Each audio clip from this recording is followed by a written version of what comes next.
सब गण्य व्यक्तियों तथा सभी सभा में उपस्थित सभी मान्यवरों को मैं दो शब्द अपना विचार रखना चाहूँगा। दो काम है, एक तो शासक का काम है सुरक्षा में, दूसरा सुधारक का काम। आपने देखा होगा घर में कोई भी त्योहार हो, पूजा हो, पंडित जी आके पहला रक्षाबंधन करते हैं, रक्षा तिलक रखते हैं। एक दैवी रक्षा है, फिर एक भौतिक रक्षा है। यहां कुंभ में अक्सर कुछ साधु महात्मा पंचाग्नि तप करते हैं, चारों ओर आग लगा के, सिर के ऊपर भी एक मटका रखे उस पे भी आग लगा करके तपस्या करते हैं। मुझे लगता है आज भारत माता ऐसी तपस्या कर रही है, इसके चारों ओर आग है और अंदर भी आग लगी हुई है। अब इस तपस्या का फल, इस तपस्या से इनको मुक्त करने के लिए आप एक सुरक्षा के एक सम्मेलन आप कर रहे हैं, आप इस पर विचार विमर्श कर रहे हैं। ये बहुत सूक्त है और समयोचित है। जैसे मैंने कहा, एक तो है शासक का काम, जो शासक के तौर पर, शासन के तौर पर कैसे कड़ी नियम कानून लागू करें, हम क्या क्या करें, ये एक तरफ से। दूसरा है जो सुधारक के तौर पर देखें तो क्या परिवर्तन ला सकते हैं हम। मानसिक परिवर्तन होना जरूरी है, उसके बगैर सुरक्षा नहीं हो सकती। मैं आपको एक उदाहरण दूंगा। महाराष्ट्र में करीब 50 गांव आदर्श गांव के रूप में हमने वो काम किया है। उनमें से कई गांवों में लोग, सब जाति के लोग जुड़ करके, एक हो करके उन्होंने दुकान खोली है। दुकान में कोई दुकानदार नहीं है, सिर्फ सामान रखी हुई होगी, जिसको जो लेना है वो लेगा, उतना पैसे उसमें डाल के जाएगा। उस गांव का नाम बताइए प्रज्ञापत जी। कांदेवाड़ी, काटकेवाड़ी, नांदेड़ गांव, नांदेड़ जिला में है।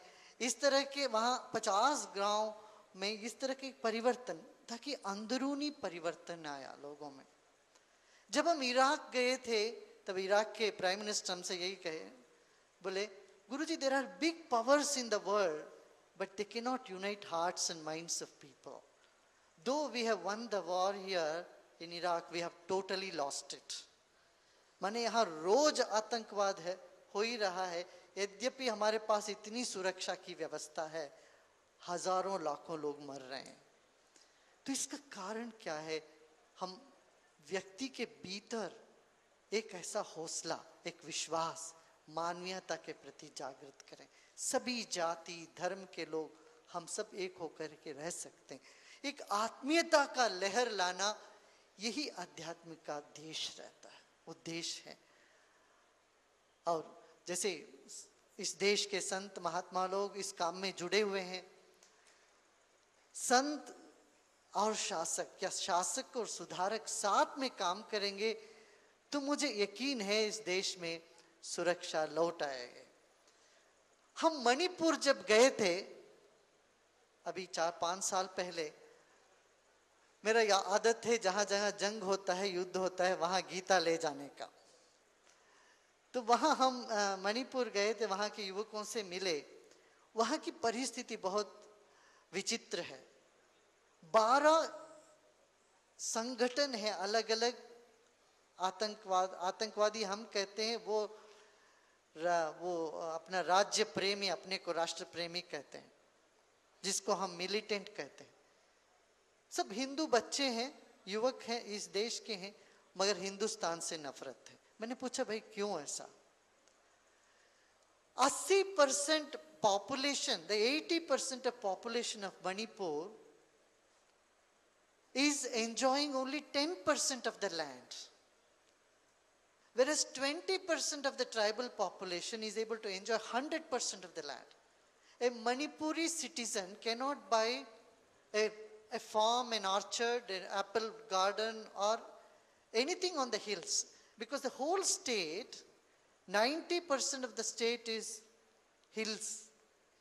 And according to Constitution of India, They are all hilly regions and tribal lands that cannot be enjoyed by the people in the plain. But whereas 80% of the population lives in the 10% of land. And nobody wants to bring any change in the law because it has to come from the Delhi, from center. And the government is weak because they cannot do anything. I mean, it is mere injustice. They say 50 years, 60 years of independence, what India has given to me. They even said not one saint has visited us. You are the first one, you are coming to us. यहाँ हम लोगों को अब भूल ही गए, हमारे पास कोई नहीं आते, हम क्या करें, तलवार लेंगे, नागालैंड जैसे हम भी बंदूक लेंगे, तब आप हमारी बात सुनेंगे. तो वहां के युवक सब, मणिपुरी युवक सब बंदूक उठा ले. फिर हम वहां से इधर आए. अब हमारे माननीय राष्ट्रपति अब्दुल कलाम जी से हमने उनको बताया, देखिए ऐसी हालत है, it is not fair that 80% of the population is made to stay in the 10% land, whereas 20% of the population enjoys the entire land of Manipur. This is not fair by any standard. इस तरह का कुछ कानून है हमारे देश में जगह जगह, जिसको हम बदले बिना आंतरिक सुरक्षा नहीं होगी. माओवादी हम समझते हैं बुरे लोग हैं, मैं कहता हूं नहीं, ये लड़के दिलदार है. वो पार्टी नहीं मना रहे हैं जंगल में, इनके दिल में दर्द है, पीड़ा है, भ्रष्टाचार के प्रति ये तंग आ गए भ्रष्टाचार से और अन्याय से.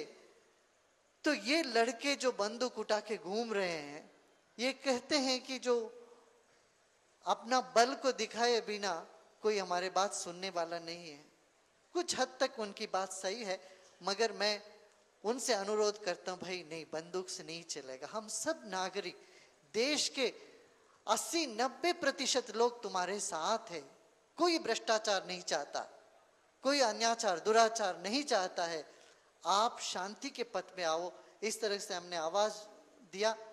हजारों युवक छत्तीसगढ़ में, झारखंड में, कुछ बिहार के कुछ प्रांत में शस्त्र छोड़ के, माओवादी छोड़ करके मेन स्ट्रीम में आने लग गए. ये एक खुशी की बात है. आज फिर माओवादियों ने एक ऐलान किया है, उन्होंने एक सूचना भेजी है. They have sent circular, do not meet any of Guruji's people because once you meet them you will not come back to our cadres. We are losing members of our cadre, so at any cost avoid these people talking to them. तो इस तरह का उन्होंने एक बिहार में खास तौर से भेजा है. मगर झारखंड में काफी लोग बुलेट छोड़ के बैलेट में आए. इस साल इस वक्त देखिए झारखंड का इलेक्शन बिगाड़ हिंसा का अच्छे ढंग से हुआ. लातीहार से शुरू हुआ ये अभियान, कई गांवों से, पतिंदा करके, पतिंदा में एक अपना आश्रम भी है, कई जगह से लोग इस मार्ग में आने लगे हैं. तो मैं कहने का ये मतलब है कि हम सब कर सकते हैं. देश की नक्शा सामने रखें, सभी संत महात्मा इकट्ठे बैठ के एक एक भाग, एक एक अंश देश के उस अंग की जिम्मेदारी लें, वहां सुधारण का काम करें जैसे शासक कर रहे हैं. तो हमारा देश में शीघ्र ही आंतरिक सुरक्षा आएगी, ये मुझे यकीन है. और आप सबको मैं फिर से बधाई देता हूँ. इस तरह का एक राष्ट्र का बहुत अमूल्य मुद्दा है, इस पर विचार विमर्श कर रहे हैं. और मुझे दूसरा एक जगह कार्यक्रम है, नहीं तो मैं फिर पूरे समय रहता. तो इसलिए आप लोगों से मैं प्रार्थना करूँगी कि मैं विदा लूँगा आपसे. इतना कह करके मैं वाणी को विश्राम देता हूँ. जय हिंद.